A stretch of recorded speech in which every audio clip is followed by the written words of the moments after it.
ఇది HP gaming laptop. లోకల్లో someone service centre వాళ్ళు రిజెక్ట్ చేసిండ్రు.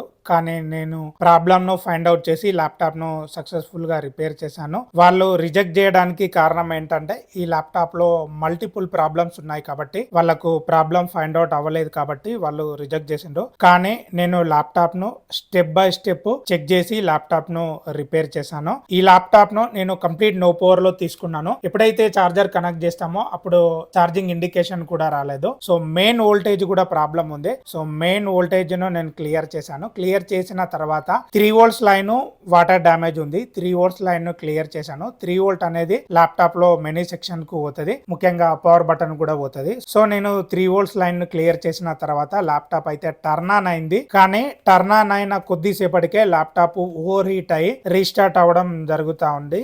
దానికి మెయిన్ రీజన్ ఏంటంటే ఎన్విడియా గ్రాఫిక్ కార్డు ప్రాబ్లం ఉంది. సో గ్రాఫిక్ కార్డును నేను డిజబుల్ చేశాను. డిజబుల్ చేసిన తర్వాత ల్యాప్టాప్ అనేది టర్న్ ఆన్ అవుతుంది, కానీ డిస్ప్లే అయితే రావట్లేదు. ఈ graphic card problem and main voltage problem, 3 volts line water damage ఉండడం వల్ల బయాస్ కూడా ప్రాబ్లం వచ్చింది. సో నేను బయాస్ ను కూడా నేను మళ్ళీ చేంజ్ చేశాను. చేంజ్ చేసిన తర్వాత ల్యాప్టాప్ సక్సెస్ఫుల్ గా టర్న్ ఆన్ అయింది. మీరు చూడొచ్చు, నేను చార్జర్ ను కనెక్ట్ చేయలే, బ్యాటరీ నుంచే టర్న్ ఆన్ అయింది.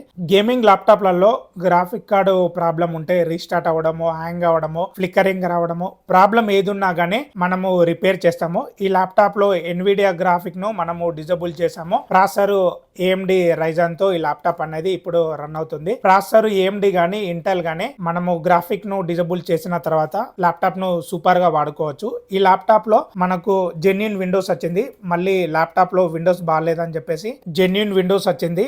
నేను జెన్యూన్ విండోస్ ను మళ్ళీ ఇన్స్టాల్ చేశాను. మీరు ఇక్కడ చూడొచ్చు, విండోస్ ఈజ్ యాక్టివేట్ అని కొడితే మీ ల్యాప్టాప్లో ఏ ఓఎస్ అనేది చూసుకోవచ్చు. అండ్ డిజిటల్ లైసెన్స్డ్ ఉంటే అది జెన్యూన్ విండోస్. అప్డేట్ చేసినా కానీ డిజిటల్ లైసెన్స్డ్ అనేది అలానే ఉంటే మనకు జెన్యూన్ విండోస్ అని మీరు అబ్జర్వ్ చేయొచ్చు. దిస్ పీసీ మీద రైట్ క్లిక్ ఇచ్చి మీరు మేనేజర్ని క్లిక్ చేసినట్లయితే, డివైస్ మేనేజర్లో చూసినట్లయితే, డిస్ప్లే సెక్షన్లో చూసినట్లయితే ఓన్లీ AMD రెడీ అనే ఉంది, ప్రాసెసరే ఉంది. గ్రాఫిక్ కార్డ్ అనేది కంప్లీట్గా డిజబుల్ అయింది. మీ ల్యాప్టాప్ కూడా ఏమైనా ప్రాబ్లం ఉంటే మమ్మల్ని కాంటాక్ట్ అవ్వండి. గేమింగ్ ల్యాప్టాప్లలో గ్రాఫిక్ ప్రాబ్లం ఉన్నా కానీ కొంతమంది రిపేర్ చేయరు, కానీ నేను గ్రాఫిక్ను కంప్లీట్గా డిజబుల్ చేస్తాను. అప్పుడు ల్యాప్టాప్ను మీరు సూపర్గా వాడుకోవచ్చు. మీ ల్యాప్టాప్ కూడా ఏమైనా ప్రాబ్లం ఉంటే దగ్గరలో వరంగల్, హన్మకొండ, కాజీపేట అయితే మమ్మల్ని కాంటాక్ట్ అవ్వండి. Thank you.